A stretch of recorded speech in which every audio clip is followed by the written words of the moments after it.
स्वागत है आपका फिर से केमिकल रिएक्शन एंड इक्वेशन के पार्ट 2 में।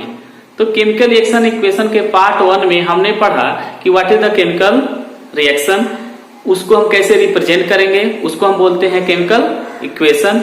और इस केमिकल इक्वेशन के कुछ कैरेक्टरिस्टिक्स और कैसे हम उसको ज्यादा इंफॉर्मेटिव बना सकते हैं, उसके लिए हमें किन किन फैक्टों पे क्या करना चाहिए, ध्यान देना चाहिए। एक चीज और हमने स्टडी किया था कि how the chemical equation balance, तो ये हमने ऑलरेडी स्टडी कर लिया है। तो इस सेगमेंट में हमारा मेन पर्पज होगा कि जो डिफरेंट टाइप के केमिकल इक्वेशन होते हैं उसको हम कैसे मेंशन करें। तो इस सेगमेंट में देखते हैं, कुछ स्टूडेंट को थोड़ा आयनिक इक्वेशन के बारे में जानना चाहते हैं। तो आयनिक इक्वेशन के बारे में हम जैसे आपको बताते हैं कि आयनिक इक्वेशन हम लिखते कैसे हैं, उसको बैलेंस कैसे करते हैं। एक स्टूडेंट ने पूछा था कि आयनिक इक्वेशन हम कैसे बैलेंस कर सकते हैं। तो आयनिक इक्वेशन को पहले लिखते कैसे हैं, जैसे जिंक जिंक सल्फेट एक्वस, इसका हमने रिएक्शन किया तो एक एग्जांपल से समझते हैं।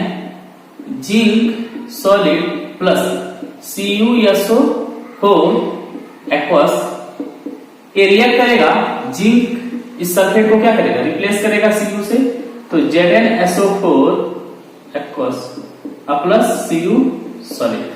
तो इसको सबसे पहले आयनिक फॉर्म में लिखते हैं। आयनिक फॉर्म में हम कैसे लिखते हैं, जिंक सॉलिड, अब देखिए CuSO4 को हम ब्रेक कर देंगे, तो Cu पे 2 प्लस और सल्फेट पे 2 माइनस। आपने क्लास 9 में पढ़ा होगा इस चीज को। इसी तरह जिंक सल्फेट को Zn पे 2 प्लस और सल्फेट पे 2 माइनस प्लस CuS। एक बात ध्यान देना है, अगर दोनों साइड आयंस इक्वल हो, नॉट मेटल या एलिमेंट, आयंस इक्वल हो साथ साथ में, एलिमेंट के साथ साथ आयंस इक्वल हो, जैसे सल्फेट पे 2 माइनस सल्फेट पे 2 माइनस, इसको हम क्या कर सकते हैं, कैंसिल।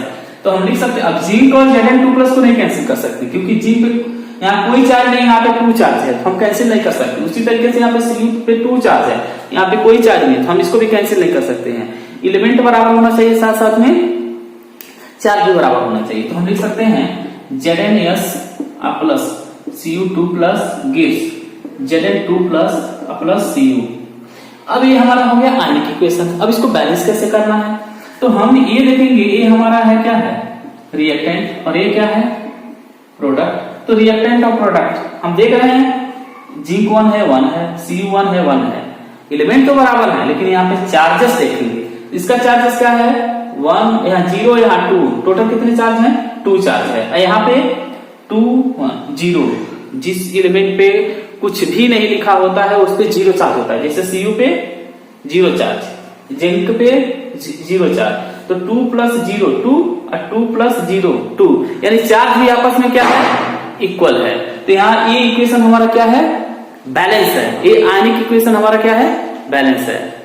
वही एक और इक्वेशन को बैलेंस करते हैं, जैसे Cu solid Ag1 plus aqueous gives Cu2 plus Ag solid.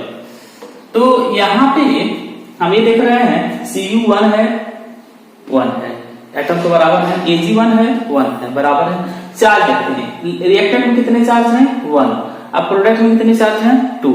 तो चार्ज क्या इक्वल नहीं है, तो चार्ज को बराबर करेंगे। तो यहाँ पे 2 चार्ज है, यहाँ पे 1 चार्ज है, तो हम इसको 2 से यहाँ क्या कर लेंगे, मल्टीप्लाई। तो अभी क्या हो गया, 2 इंटू प्लस 2 प्लस हो गया, यहाँ भी 2 प्लस है, चार्ज बराबर हो गए। लेकिन हम देख रहे हैं कि Ag2 हो गया, Ag1 है, तो हम यहाँ 2 से क्या कर लेंगे, मल्टीप्लाई कर लेंगे। तो बच्चों आप इसका डिटेल स्टडी क्लास 11th में करेंगे कि हम कैसे आयनिक इक्वेशन को बैलेंस करें। तो हम नेक्स्ट सेगमेंट में देख रहे हैं कि जो डिफरेंट टाइप के केमिकल रिएक्शन है उसे हम कैसे मेंशन कर सकते हैं। तो बच्चों यहाँ से इम्पोर्टेंट है, और CBSE बोर्ड एग्जाम में आपको यहाँ से क्वेश्चन मिलेगा, different type of chemical reaction. तो पहले हम इस रिएक्शन की बात करेंगे, कॉम्बिनेशन रिएक्शन की। बहुत सारे रिएक्शन होते हैं, एक एक करके हम स्टडी करेंगे। तो पहले हम बात करते हैं कॉम्बिनेशन रिएक्शन की। तो कॉम्बिनेशन रिएक्शन में क्या होता है बच्चों, कि 2 रिएक्टेंट जब आपस में मिलते हैं तो एक नया प्रोडक्ट बनता है, उसी को बोलते हैं कॉम्बिनेशन रिएक्शन। माने 2 रिएक्टेंट आपस में क्या हो जाएंगे, कंबाइन करके एक नया प्रोडक्ट बना लेंगे, उसको हम क्या बोलेंगे, कॉम्बिनेशन रिएक्शन। जैसे एक एग्जांपल से समझते हैं बच्चों। एक बात और, आप नोट्स बनाते रहेंगे, मैं यहाँ पे आपका सारा कंसेप्ट क्लियर कर दूंगा, आप नोट्स लिखते रहेंगे। तो बच्चों कॉम्बिनेशन रिएक्शन हम कैसे इसको लिख सकते हैं, जैसे Mg सॉलिड है, ऑक्सीजन गैस है, हमने रिएक्ट किया और बना लिया MgO। तो ये कॉम्बिनेशन रिएक्शन क्या है, जैसा कि क्लियर हो चुका होगा कि when two or more atom are combined and form new product is called combination reaction। जैसे अगर हम बात करें एक एग्जांपल से, Mg solid, oxygen gas gives MgO, it is white powder. तो यहाँ हुआ क्या, Mg और ऑक्सीजन दोनों कंबाइन करके क्या बनाएंगे, एक सिंगल प्रोडक्ट, इसको हम क्या बोलेंगे, कॉम्बिनेशन रिएक्शन। और समझते हैं carbon solid, oxygen gas react करके क्या बना लिया, CO2 गैस। ये भी क्या हुआ, दोनों आपस में कंबाइन करके क्या बना लिए, एक सिंगल प्रोडक्ट, उसको हम क्या बोलेंगे, कॉम्बिनेशन रिएक्शन। कुछ और एग्जांपल से समझते हैं, N2 gas H2 gas gives NH3 gas, balance कर लेते हैं 2 इधर 3। तो यहां में क्या हुआ, दो रिएक्टेंट कंबाइन करके क्या बना लिए, सिंगल प्रोडक्ट, क्या है, कॉम्बिनेशन रिएक्शन। कुछ और एग्जांपल से, NH3 प्लस Cl2 कंबाइन करके क्या बना लेंगे, NH4Cl। ये भी क्या हुआ, दो रिएक्टेंट कंबाइन करके क्या बना लिए, सिंगल प्रोडक्ट, क्या है, कॉम्बिनेशन रिएक्शन है। बहुत सारे एग्जांपल हैं ऐसे, H2 gas Cl2 gas react करके क्या बना लेंगे, HCl 2HCl गैस। तो ये सब क्या है, कॉम्बिनेशन रिएक्शन। तो इससे बहुत सारे एग्जांपल हैं जो कॉम्बिनेशन रिएक्शन के एग्जांपल हो सकते हैं। तो कॉम्बिनेशन रिएक्शन क्लियर हो गया होगा कि when two or more reactant combine and form single one product is called combination reaction। बहुत सारे ऐसे एग्जांपल आपने देखा। नेक्स्ट सेगमेंट में हमारा है डिकम्पोजिशन रिएक्शन। अब देखिए इस रिएक्शन में क्या है कि कोई जस्ट अपोजिट कर देना है, कोई सिंगल रिएक्टेंट ब्रेक होके वन और मोर प्रोडक्ट में क्या हो जाएगा, डिवाइड हो जाएगा। लेकिन इस सिंगल प्रोडक्ट को ब्रेक करने के लिए हमें क्या लगाना होगा, हीट लगाना होगा। तो मैक्सिमम डिकम्पोजिशन रिएक्शन क्या है, एंडोथर्मिक रिएक्शन है। जैसे एक एग्जांपल से समझते हैं, CaCO3 इसको हमने हीट दिया, एक सिंगल रिएक्टेंट हीट दिया तो किसमें चेंज हो जाएगा, CaO सॉलिड, ये भी सॉलिड है, अब प्लस CO2 गैस। तो हम क्या देख रहे हैं कि एक सिंगल रिएक्टेंट किसमें चेंज हो रहा है, टू वन और मोर प्रोडक्ट में। तो इसको हम क्या बोलेंगे, डिकम्पोजिशन रिएक्शन। जैसे अमोनिया NH3 गैस, अगर इसको हम ब्रेक करें हीट सप्लाई करके तो क्या होगा, N2 gas plus H2 gas में क्या हो जाएगा, ब्रेक हो जाएगा। तो ये क्या है, डिकम्पोजिशन रिएक्शन। इसी तरीके से आप चाहें तो वाटर को भी हाई टेम्परेचर पे क्या कर सकते हैं, हीट सप्लाई किया, हाई टेम्परेचर पे ब्रेक कर देंगे तो क्या हो जाएगा, H2 प्लस O2। इसको भी बैलेंस कर लेते हैं 2 2। तो एक बात तो क्लियर है, डिकम्पोजिशन रिएक्शन में क्या है कि a single reactant give one और more product is called decomposition reaction. कुछ और एग्जांपल से क्लियर कर लेते हैं। जैसे हमारे पास जिंक कार्बोनेट है, एक सिंगल प्रोडक्ट, आपने हीट दिया तो क्या हो जाएगा, जिंक ऑक्साइड और CO2 में क्या हो जाएगा, ब्रेक हो जाएगा। तो यहाँ पे हम क्या देख रहे हैं कि एक रिएक्टेंट है जो सिंगल है, वन और मोर प्रोडक्ट में क्या हो जा रहा है, ब्रेक हो जा रहा है। तो इसको हम क्या बोलेंगे, डिकम्पोजिशन रिएक्शन। जैसा कि एक बात और क्लियर कर देना चाहता हूं कि जो डिकम्पोजिशन रिएक्शन है होते हैं वो कई तरीके से हो सकते हैं। अगर हम इलेक्ट्रिक करंट फ्लो करके इनको ब्रेक करें तो हम इसको बोलेंगे इलेक्ट्रोलाइटिक डिकम्पोजिशन रिएक्शन। अगर सनलाइट के प्रेजेंस में ब्रेक हो जा रहे हैं तो उसको हम क्या बोलते हैं, फोटो डिकम्पोजिशन रिएक्शन। जहां पे एक आपको याद रखना है कि अगर फोटो वर्ड आए, फोटो, तो उसका मतलब है दो reaction take place in presence of sunlight. Photo reaction मतलब दो reaction which take place in presence of sunlight is called photo decomposition reaction. जैसे अगर हम बात करें कि अगर कोई इलेक्ट्रिक करंट को फ्लो किया और वो क्या हो जा रहा है, ब्रेक हो जा रहा है, तो उसको हम क्या बोलेंगे, इलेक्ट्रोलाइटिक डिकम्पोजिशन रिएक्शन। जैसे इनिशियल का एक एक्वस वाटर हमने एक सोल्यूशन ले लिया, हमने क्या किया, एक वाटर लिया, बीकर में वाटर लिया और NaCl को उसमें मिक्स कर दिया, तो ये क्या बन गया, एक्वस NaCl। इसको हम ब्राइन सोल्यूशन बोलते हैं। तो आप याद रखेंगे 30% NaCl सोल्यूशन को क्या बोलते हैं, ब्राइन। 30% NaCl के सोल्यूशन को क्या बोलते हैं, ब्राइन। अब अगर हम इसको इलेक्ट्रिक करंट फ्लो करें तो क्या होगा, सोडियम अलग हो जाएगा, क्लोरीन अलग हो जाएगा। ठीक है, डिकम्पोजिशन तो हो रहा है, लेकिन किसकी वजह से हो रहा है, इलेक्ट्रिक करंट की वजह से। इसको बोलेंगे इलेक्ट्रोलाइटिक डिकम्पोजिशन रिएक्शन। एक और एग्जांपल लेते हैं फोटो डिकम्पोजिशन रिएक्शन का। जैसे HCl हमने क्या किया, sunlight Hν, this is the photon sunlight. इसको HCl के वजह से, सनलाइट की वजह से HCl क्या हो गया, ब्रेक हो गया H2 प्लस Cl2 में। तो ये जो डिकम्पोजिशन हो रहा है वो किसके वजह से हो रहा है, सनलाइट की वजह से। इसको हम बोलते हैं photo decomposition reaction. Very important, displacement reaction. तो डिस्प्लेसमेंट रिएक्शन को समझने के लिए सबसे पहले हमें समझना होगा ECS, इलेक्ट्रोकेमिकल सीरीज। देखिए ये जो सीरीज आपको दिख रहा है, हमने मेन एलिमेंट को क्या किया, इधर मेंशन किया हुआ है।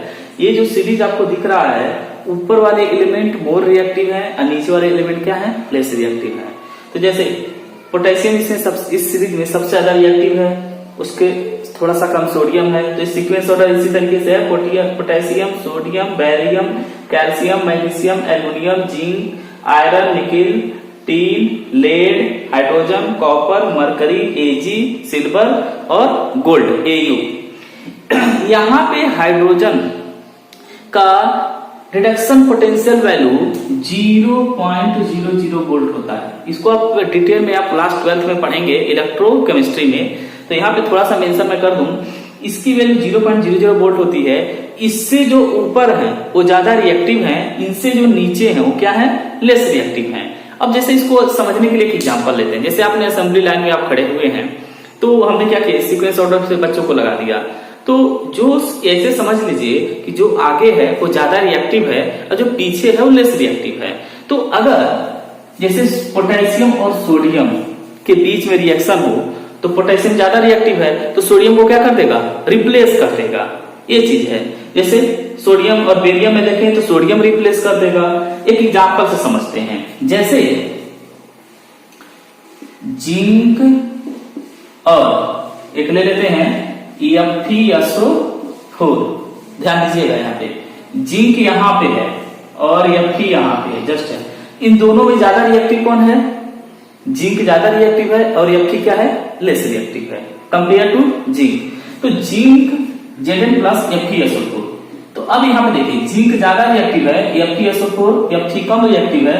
तो जिंक क्या करेगा, Fe को रिप्लेस कर देगा, हटा देगा और इसकी जगह आ जाएगा ZnSO4 और Fe को क्या कर दिया, अलग कर दिया। तो इसको हम बोलते हैं डिस्प्लेसमेंट रिएक्शन, कि डिस्प्लेस कर दिया। जैसे एक और बात करते हैं, Fe और हम ले लेते हैं CuSO4। अब ध्यान दीजिए Fe यहां है और Cu यहां है, ज्यादा रिएक्टिव कौन है, Fe। तो Fe क्या करेगा, इस CuSO4 से Cu को क्या कर देगा, हटा देगा और अपने बनाएगा FeSO4 प्लस Cu। इसको हम बोलते हैं displacement reaction. Displacement reaction I hope आपको समझ में आ रहा होगा। मैं एक बार बता दूं कि जो ज्यादा रिएक्टिव है वो लेस रिएक्टिव एलिमेंट को क्या कर देगा, सब्स्टिट्यूट कर देगा अपने कंपाउंड से। उसको हम बोलते हैं डिस्प्लेसमेंट रिएक्शन। कुछ क्वेश्चन को सॉल्व करते हैं, आप थोड़ा ध्यान देंगे डिस्प्लेसमेंट रिएक्शन के अकॉर्डिंग। ये हमारा इलेक्ट्रोकेमिकल सीरीज है। अच्छा, ये कुछ नॉन मेटल के लिए है। तो फ्लोरीन ज्यादा रिएक्टिव होता है, उससे कम थोड़ा क्लोरीन है, उससे कम ब्रोमीन है और सबसे कम आयोडीन होता है। मतलब क्लोरीन किसी को भी क्या कर सकता है, रिप्लेस कर सकता है। इसका आप डिटेल स्टडी क्लास 12th में करेंगे, लेकिन आपको इस ECS इलेक्ट्रोकेमिकल सीरीज को याद रखना है। एटलीस्ट जो मेन एलिमेंट हमने यहाँ मेंशन किए हैं उनको आप एक बार मेमोराइज कर लेंगे, याद कर लेंगे। और फ्लोरीन, क्लोरीन, ब्रोमीन, आयोडीन में फ्लोरीन ज्यादा रिएक्टिव है। जैसे कुछ क्वेश्चन को सॉल्व करते हैं। जिंक और एक हाइड्रोजन का कोई कंपाउंड है H2SO4। जिंक यहाँ है, हाइड्रोजन यहाँ है। Zinc is more reactive than hydrogen. तो ये क्या करेगा, इसको रिप्लेस कर देगा। तो हम लिख सकते हैं ZnSO4 और H2 गैस। अब बात करते हैं सेकंड, यहाँ पे Cu और H2SO4। Cu कहाँ है, यहाँ पे है, H2 ऊपर है। Cu और H2 में ज्यादा रिएक्टिव कौन है, हाइड्रोजन। तो हाइड्रोजन अगर ज्यादा रिएक्टिव है तो क्या ये Cu इसको रिप्लेस कर पाएगा, नहीं। तो ये केमिकल रिएक्शन नहीं होगा। अब वही बात करते हैं Cu और Ag में। Cu यहाँ है, Ag यहाँ है, तो Cu is a more reactive than Ag। तो Cu क्या करेगा, Ag को रिप्लेस कर देगा। तो हो जाएगा CuNO3 का होल ट्वाइस और Ag क्या हो गया, अलग हो गया। वही बात करें Cl2 और KBr। अब देखते हैं क्लोरीन और ब्रोमीन में ज्यादा रिएक्टिव कौन है, क्लोरीन। क्लोरीन ज्यादा रिएक्टिव है, तो क्लोरीन क्या करेगा, ब्रोमीन को रिप्लेस कर देगा और ये बना लेगा KCl प्लस Br2 को क्या कर देगा, अलग कर देगा। तो आप इस इक्वेशन आप समझे होंगे और इस इक्वेशन को क्या कर लेंगे, बैलेंस भी कर लेंगे। एक बार नोट कर लेंगे आप इसको। Double displacement reaction. अभी डबल डिस्प्लेसमेंट रिएक्शन क्या है, अब ध्यान देंगे। डिस्प्लेसमेंट रिएक्शन में क्या हो रहा था, एक सिंगल एटम क्या कर रहा था, किसी कंपाउंड को डिस्प्लेस कर रहा था। अब इसमें डबल आयन होंगे। अब जब डबल आयन होंगे, जैसे देखिए Ba किसको रखा है, Cl को, सोडियम किसको रखा है, सल्फेट को, तो इसमें क्या होगा, एक्सचेंज हो जाएगा, इसकी टोपी उसके सर, उसकी टोपी इसके सर, ऐसे। तो बेरियम क्या करेगा, सल्फेट को ले लेगा और सोडियम क्या इसको ले लेगा, Cl। तो हो जाएगा BaSO4 NaCl। आप इसको बैलेंस करेंगे तो 2 से मल्टीप्लाई कर देंगे, 2NaCl। इसी तरीके से यहाँ देखिए Fe किसको लिया है, यस को, और हाइड्रोजन किसको लिया है, सल्फेट को, एक्सचेंज। तो हो जाएगा FeSO4 और H2S। वहीं अगर देखें कॉपर किसको लिया है, सल्फेट को, और हाइड्रोजन किसको, सल्फर को, तो क्या हो जाएगा, एक्सचेंज हो जाएगा। तो हम क्या लिख सकते हैं, Cu2S प्लस H2SO4। यहाँ पे CuS प्लस H2SO4। अच्छा यहाँ पे ध्यान देंगे Cl2 और Ki, ये सिंगल एटम है ना, क्या ये डबल डिस्प्लेसमेंट है, आप बताएं, नहीं, ये डबल डिस्प्लेसमेंट नहीं है। डबल डिस्प्लेसमेंट के लिए जरूरी है कि ये क्या होने चाहिए, एटलीस्ट 2 एटम होने चाहिए। यहाँ पे ओनली क्लोरीन का 2 एटम है, 2 अलग अलग होना चाहिए। तो ये कंपाउंड नहीं है, तो ये क्या है, डिस्प्लेसमेंट रिएक्शन है, डबल डिस्प्लेसमेंट नहीं है। लेकिन क्लोरीन क्या करेगा, आयोडीन को रिप्लेस कर देगा, क्योंकि क्लोरीन क्या है, ज्यादा रिएक्टिव है। तो हम लिख सकते हैं KCl प्लस I2, बैलेंस कर लेंगे, 2 से मल्टीप्लाई कर देंगे और यहां भी 2 से मल्टीप्लाई कर देंगे। तो ये हमारा डिस्प्लेसमेंट और डबल डिस्प्लेसमेंट है। तो डिस्प्लेसमेंट और डबल डिस्प्लेसमेंट में आप इजीली डिस्टिंग्विश कर सकते हैं। डबल डिस्प्लेसमेंट में क्या है कि 2 आयन एक्सचेंज हो रहे हैं, जबकि डिस्प्लेसमेंट रिएक्शन में ओनली 1 आयन ही क्या हो रहे हैं, एक्सचेंज हो रहे हैं। अब इनको नोट कर लेंगे। नेक्स्ट सेगमेंट में हम देखते हैं प्रेसिपिटेशन रिएक्शन, पीपीटी रिएक्शन। अब पीपीटी रिएक्शन क्या है, जैसे आप समझेंगे थोड़ा, ये हमने एक टेस्ट ट्यूब लिया और एक दूसरा टेस्ट ट्यूब लिया। एक रिएक्टेंट वहां है, यहाँ पे है, एक रिएक्टेंट यहाँ पे है, ये दूसरा रिएक्टेंट है। हमने क्या किया, इसको इसमें मिक्स किया। तो जब हम इसको मिक्स करेंगे तो नीचे कुछ इनसोल्युबल कंपाउंड बन जाएगा, इनसोल्युबल कंपाउंड बन जाएगा। तो जो एज ए सॉलिड फॉर्म में नीचे पीपीटी के फॉर्म में बैठता है, उसी को हम बोलते हैं पीपीटी रिएक्शन, प्रेसिपिटेशन रिएक्शन। यानी व्हेन 2 और मोर reactant combine and form as a insoluble solid during the chemical reaction is called PPT reaction, precipitation reaction. अब जैसे इसको समझने के लिए थोड़ा सा एग्जांपल लेते हैं। जैसे सोडियम कार्बोनेट और उसमें हमने एक्वस HCl यानी डाइल्यूट HCl को क्या किया, मिक्स किया। तो जब हम इसको मिक्स करेंगे तो सोडियम क्लोरीन से रिएक्ट करेगा NaCl और ये क्या हो जाएगा, ब्रेक होकर CO2 प्लस H2 देगा।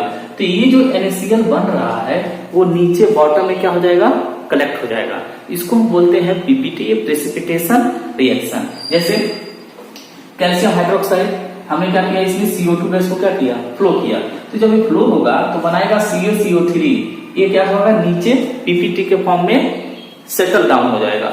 और वाटर के साथ। तो ये जो रिएक्शन है जहां पे इनसोल्युबल सॉलिड का फॉर्मेशन हो रहा है उसी को हम बोलते हैं प्रेसिपिटेशन रिएक्शन। जैसे बहुत सारे ऐसे सपोज कुछ आप मिल्क को थोड़ा सा उसमें कर्ड आप मिलाते हो तो कुछ समथिंग अगर नीचे अगर कर्ड सेटल डाउन हो जाए तो उस तरीके के रिएक्शन को हम क्या बोलते हैं, पीपीटी प्रेसिपिटेशन रिएक्शन।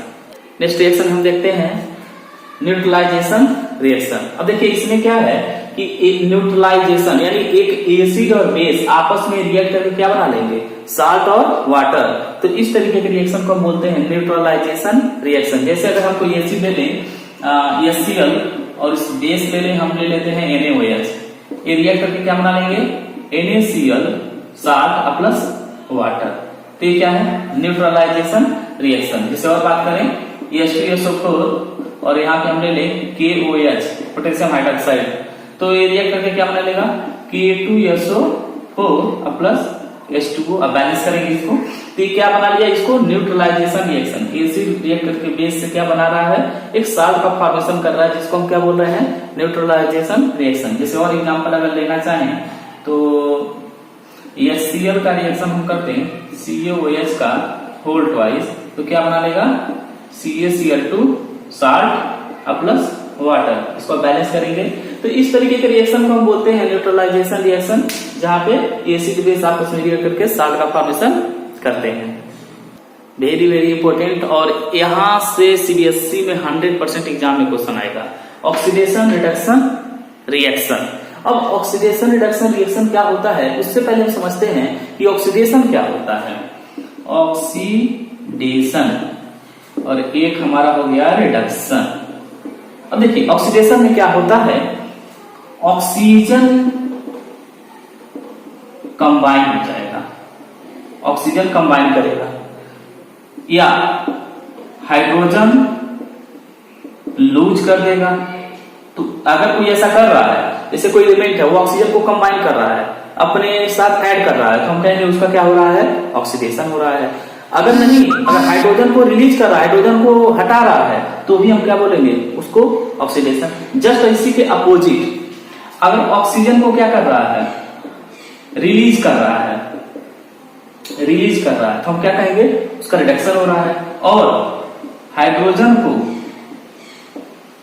ऐड कर रहा है, कंबाइन कर रहा है, तो हम उसको क्या बोलेंगे रिडक्शन। तो एक बात याद रखना है, ऑक्सीडेशन में ऑक्सीजन कंबाइन होता है हाइड्रोजन को, या हाइड्रोजन हट जाता है। रिडक्शन में ऑक्सीजन हट जाता है और हाइड्रोजन क्या हो जाता है, ऐड हो जाता है। इन दोनों में से कोई एक प्रोसेस भी चलेगा तो हम बोलेंगे उसका ऑक्सीडेशन हो रहा है। तो ऑक्सीडेशन और रिडक्शन इन दोनों के कंबाइन फॉर्म को बोलते हैं रेडॉक्स रिएक्शन। मतलब those reaction in which reduction and oxidation take place is called redox reaction. अब एक बात याद रखेंगे, कोई भी रिएक्शन अगर हो रहा है तो उसमें दोनों प्रोसेस साथ साथ चलेंगे, रिडक्शन भी होगा और ऑक्सीडेशन भी होगा। ऐसा नहीं है कि ऑक्सीडेशन होगा तो रिडक्शन नहीं होगा, नहीं, ऑक्सीडेशन भी होगा और रिडक्शन भी होगा। इसको हम थोड़ा और डिटेल से क्लास 11th में पढ़ेंगे, लेकिन यहाँ पे हम कुछ एग्जांपल से आपको समझा रहे हैं कि ऑक्सीडेशन रिडक्शन को कैसे पहचान करेंगे। जैसे कि एक example, Cu solid plus O2 क्या बना लेगा, CuO। तो इसमें क्या हुआ, कॉपर क्या किया, इस ऑक्सीजन को कंबाइन कर लिया, तो कॉपर का इस कॉपर ऑक्साइड में क्या हो रहा है, ऑक्सीडेशन। क्यों ऑक्सीडेशन हो रहा है, क्योंकि कॉपर ने इस ऑक्सीजन को क्या किया, कंबाइन कर लिया। एक और एग्जांपल देखते हैं, CuO और हमने वाटर से रिएक्शन कर दिया, वाटर से, तो इस बार क्या होगा, अगर हम इसको वाटर से रिएक्ट करें तो क्या फॉर्मेशन होगा प्रोडक्ट का,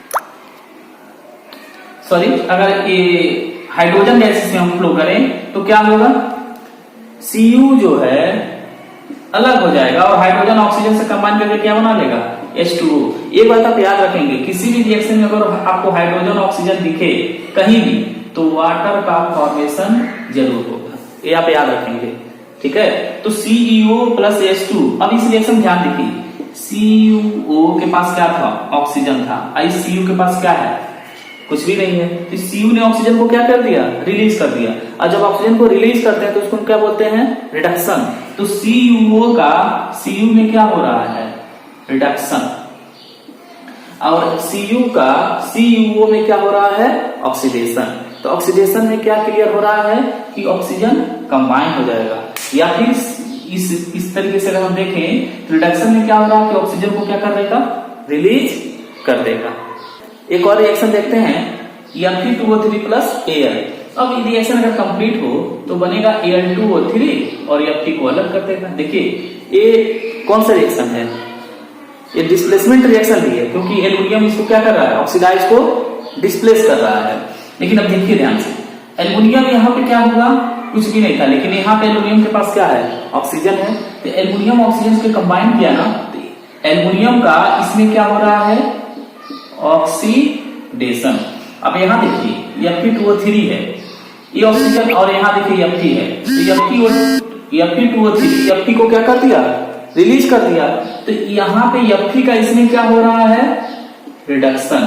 तो आई होप आपको तो ये बात क्लियर है कि ऑक्सीडेशन में क्या हो रहा है, ऑक्सीजन कंबाइन हो रहा है, और रिडक्शन में क्या हो रहा है, ऑक्सीजन रिलीज हो रहा है। इसको हाइड्रोजन के रिस्पेक्ट में देखें तो हाइड्रोजन जब रिलीज होगा तो ऑक्सीडेशन होगा, और जब हाइड्रोजन ऐड होगा तो क्या होगा, रिडक्शन होगा।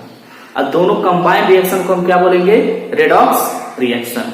अब एक और फैक्ट आपको याद रखना है, ऑक्सीडाइजिंग एंड रिड्यूसिंग एजेंट। देखिए ऑक्सीडाइजिंग एजेंट और रिड्यूसिंग एजेंट क्या होते हैं, ध्यान दीजिएगा, इजीली समझ में आ जाएगा। तो दो तरह के प्रोसेस हैं, एक ऑक्सीडेशन है और दूसरा हमारा क्या है, रिडक्शन है। तो ध्यान देना है, जिसका ऑक्सीडेशन होता है वो कौन सा एजेंट है, रिड्यूसिंग एजेंट है। अपोजिट ऑक्सीडेशन का रिडक्शन, जिसका ऑक्सीडेशन होता है वो क्या है, रिड्यूसिंग एजेंट है, और जिसका रिडक्शन होगा वो क्या है, ऑक्सीडाइजिंग एजेंट है। तो इसके बारे में हम नेक्स्ट में थोड़ा और समझेंगे कि ऑक्सीडेशन रिडक्शन क्या है। तो एक पार्ट और हम बनाएंगे इस चैप्टर का, और उसके बाद हम इस चैप्टर में जो सीबीएसई में एग्जाम में क्वेश्चन आते हैं उसके बारे में डिस्कस करेंगे, और एनसीईआरटी का जो भी एक्सरसाइज है उसको आप सॉल्व करेंगे। बाकी अगर कोई डाउट होता है तो आप कमेंट बॉक्स में रखेंगे। Thank you very much.